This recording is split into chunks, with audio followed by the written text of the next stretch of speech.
오늘 본문은 9장에서부터 이어지는 믿음을 통한 구원에 대한 그 이신칭의의 결론부입니다.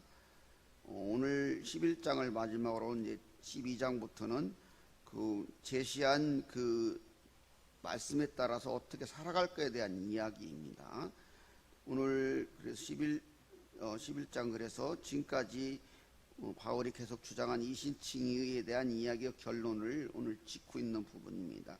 거기에서 앞장 10장에서 이스라엘 구원에서 벌어진 이스라엘에 대한 얘기를 했는데, 그렇게 되면은 그러면 하나님께서 택한 백성을 버리셨는가라는 의문이 제기되는데, 거기에 대해서 바울은 그럴 수 없느니라라고 1절에서 단호하게 말하면서 자기도 베냐민 백성 집카이고 이스라엘 사람이요 베냐민 집카인데 자기도 버림받은 자 같았지만 그 자신을 이렇게 구원하셔서 이방인의 사도로 하나님께서 세우셨던 것처럼, 또 그 엘리야 시대 이야기를 하고 이렇게 쭉 가면서 하나님은 한번 세우신 자를 버리지 않는다고 말하고 있습니다. 그래서 결국에는 궁극적으로 이방인의 구원과 이스라엘의 구원, 온 인류의 구원을 이루시는 하나님의 경륜을 얘기하고 있습니다. 그래서 본문은 1절에 10절은 이스라엘의 남은 자, 11절 24절은 이방인의 구원, 25절 30절 이스라엘의 구원, 또 33절에 36절은 하나님의 지혜와 주권을 찬양하면서 송영으로 이렇게 나누어 볼 수 있습니다. 이런 본문을 통해서 우리는 하나님이 어떠한 분인지를 분명히 알 수 있습니다. 본문에서 그 본문의 주체가 여기에 잘 나오지 않았지만 하나님이시라는 것을 알 수 있습니다. 본문을 읽으면. 그러니까 이게 하나님이 주인이 되신 말씀이구나 이렇게 생각하고 읽어보면 본문 이해가 더 잘 됩니다. 근데 이 하나님은 어떤 분이냐고 본문을 통해서 우리가 딱 알 수 있는 게 분명히 드러나고 있어요. 하나님은 약속에 신실하신 분이라는 것을 분명히 보여주고 있어요. 하나님께서는 일찍이 조상 아브라함을 통해서 이스라엘을 택하셨잖아요. 그래서 아브라함을 택하실 때 창세기 12장에 보면은 너를 통해서 만민이 복을 받게 하겠다. 복을 받겠다라는 의미 속에는 너를 통해서 모든 사람들이 구원함에 나오게 하겠다는 게, 아브라함의 대표되는 이스라엘 백성들을 통해서 온 세상이 구원에 나오게 하고 복으로 나오게 하겠다는 거예요. 즉 이스라엘 백성이 제사장, 하나님과의 관계를 이어주는 제사장 백성이 된 거잖아요. 그런데 그 이스라엘 백성들이 자신들만이 구원의 백성이라고 그런 그릇된 선민서 속에서 살아왔어요. 그래서 이방인들은 사람 취급도 안 하고 그랬잖아요. 그래서 그들을 결국에는 그 하나님께서 주신 이 은혜가 자기들을 교만하게 하는 것이 되었고, 또 그들에게 특별히 주신 율법이 그들을 하나님께로 인도하는 위한 하나님의 그 은혜의 섭리셨는데, 그것이 자신들이 그 이방인과 구별된다는 그런 자기들을 헛된 그런 자긍심의 도구로서, 그리고 다른 믿지 않는 다른 이방인들을 정죄하는 도구로서 쓰여졌을 뿐이었어요. 그래서 율법이 오히려 그들이 율법을 지킨다고 했지만 유선적으로 율법을 지켰으면서, 그리고 오히려 그들이 더 하나님 말씀에 순종을 하고 더 잘 지켜야 될 그들이 이방인 못지않게 불순종하고 방지했어요. 그래서 그들은 결국 징계를 받게 되었던 거예요. 그리고 그들은 계속된 죄악으로 눈이 가려져서 그들에게 하나님께서 보내주신 메시아 예수 그리스도까지 바라보지 못하고 십자가에 다는 그런 어리석은 일을 저지르고 말았던 거예요. 그렇다고 그래서 하나님께서 한 번 택한 그 백성을 버리시는 게 아닙니다. 그 가망 없는 바울을 부르시는 것처럼, 또 그 희망이 없는 그 시대와 같은 그 아합 시대의 그 북이스라엘에게도 바르게 무릎 꿇지 않는 7,000명을 남겨두신 것처럼, 그리고 그 바벨론 포로기 그 70년 그 포로기에도 남은 자들을 남겨두신 것처럼 하나님께서는 한 번 택한 자들을 버리시지 아니하고 끝까지 구원함으로 인도하시는 하나님입니다. 우리에게도 이 부분이 소망이 되는 거예요. 우리도 무슨 자격이 있는 게 아니잖아요. 하나님의 은혜로. 근데 여호 11장에서도 결론적으로 말한 것은 그렇게 하나님께서 이스라엘 백성들을 그 아브라함을 택해서 제사장 백성으로 구원의 통로로 복의 통로로 하나님의 은혜로 그렇게 된 것처럼 또 우리 이방인 우리도 구원을 받은 것은 하나님의 은혜라는 거예요. 그렇기 때문에 그 하나님의 은혜로 구원받은 우리 또 우리를 구원하신 하나님은 우리를 궁극적인 구원을까지 인도해 주실 것이기 때문에 그러한 은혜의 하나님 앞에 신실하신 하나님의 약속 앞에서 우리가 소망을 가질 수 있다. 우리가 무슨 자격이 있어서가 아니고 하나님의 은혜가 우리를 이끌 것이기 때문에 소망을 가질 수 있다는 겁니다. 이렇게 하나님은 약속하신 그 약속에 신실하신 하나님이십니다. 그 신실함에 기대서 우리는 지금 살아가고 있는 것입니다. 두 번째는 그 약속의 신실한 하나님은 긍휼하신 하나님이에요.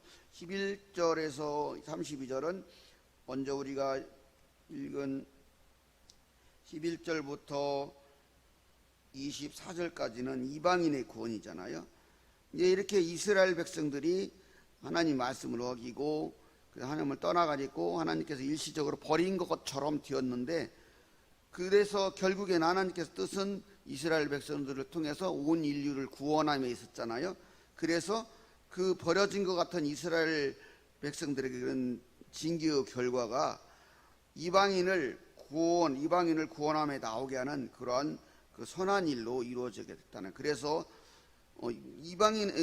유대인들의 입장에서 봤을 때는 그 이방인들의 구원이 그들에게 원수가 되지만 원수같이 여겨지지만 이방인 조상들의 입장에서 보면 이스라엘 백성들에게서는 그 조상들을 통해서 구원의 선도된 백성, 또 제사장 백성, 그러니까 하나님의 은혜를 입은 백성이기 때문에 그 은혜라는 거죠. 그렇지만 결국에는 이스라엘 백성들의 그런 불순종에 의해서 구원함에 이르게 된 그 이방인들은 그 원가지가 꺾여짐으로 해서 접붙임되어진 존재이거든. 근데 이 모든 행위들, 모든 일들에 그걸 누가 하냐가 중요한 거예요. 누가 한다고요? 하나님이 하신다는 거예요. 그러니까 이 모든 일들이 이방인의 구원, 또 이스라엘 백성들이 참 징계로 자기 버려진 것 같은 그런 모든 것들, 결국에는 그런 것들 모든 일들을 하나님이 하신다는 것이고, 그 하나님의 은혜로 이방인들이 구원을 받았다는 거예요. 언제든지 구원받은 이방인들도 만약에 그 이스라엘 백성들처럼 불순종하고 그러면 꺾여진 가지가 될 수 있다는 거예요. 그렇기 때문에 구원받은 이방인들도 철저하게 겸손하고 하나님을 온전히 경외하고 말씀에 순종해야 하면 그런 삶을 살아야 된다는 얘기. 그리고 결국에는 또 이제 25절부터 32절까지 그러면 하나님께서 그 이스라엘 백성들을 언제까지 내버려 두시냐, 그게 아니라는 거예요. 이방인들의 충만한 수가 차게 되면 그들도 다시 구원함에 나올 수 있도록 그들의 눈을 열어주시고 그렇게 하겠다는 거예요. 그래서 하나님은 결국에는 이방인이나 유대인이나 이스라엘 백성들이나 모두 구원함에 나오게 하는 그렇게 은혜로 구원함에 나오게 하는, 그렇게 하는 모두에게 긍휼을 베푸시는 하나님이시라는 거예요. 그러므로 그리고 하나님께서는 25절 말씀처럼 하나님의 은사와 부르시면 후회가 하심이 없는, 하나님은 우리가 생각하는 것처럼 우리 생각할 수도 알 수도 없는 무한하시고 전지전능하시고 그런 하나님이시기 때문에 하나님께서 택하신 것은, 저도 이렇게 공부도 많이 해보고 그렇지만은 칼빈의 그 교리 있잖아요. 이해가 안 돼요. 이해가 되십니까, 여러분? 여러분 우리가 사도신경 고백하잖아요. 그게 이해가 되십니까? 이해 안 돼요. 그건 신학자들도 이해해서 결론을 내린 게 아니에요. 그 이해의 문제가 아니라는, 그냥 받아들이는 거예요. 신앙 고백은요, 신앙으로 받아들이는 거예요. 그냥 이해에 대해서 받아들이는 거예요. 받아들이면 이해가 돼요. 믿음이라는 것은 그냥 내가 그냥 하나님의 말씀을 내가 그냥 믿고 받아들이면 이해가 돼. 근데 이해하고 받아들이려면 안 되는 거예요. 그래서 믿음은 성령으로 되는 거예요. 우리 여기 교회 나와 예배 드리는 건요, 그냥 나오는 것 같지만 우리가 그냥 나오는 게 아니에요. 성령의 인도하심으로다. 그래서 예수를 믿는 모든 사람들, 구원함 얻은 모든 사람들은 겸손할 수밖에 없는 거예요. 우리가 하는 게 없어, 사실. 하나님이 하신 거예요.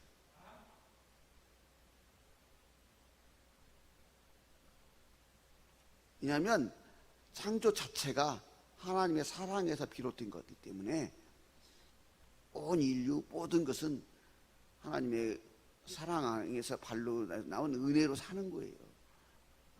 모든 것은, 사람을 포함한 모든 것은. 그렇기 때문에 우리가 분명히 있잖아요. 오늘 본문에서도 분명히 말씀하는 것은 그렇게 하나님은 국률하신 하나님이라는 걸 말하는 거예요.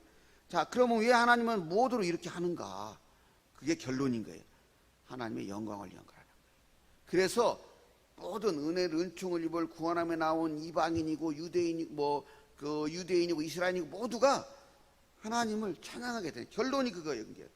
11장의 결론이 그거잖아요. 36절 33절은 깊도다 하나님의 지혜와 지식에 풍성하며 그의 판단을 헤아리지 못할 것이며 그의 길을 찾지 못할 것이로다.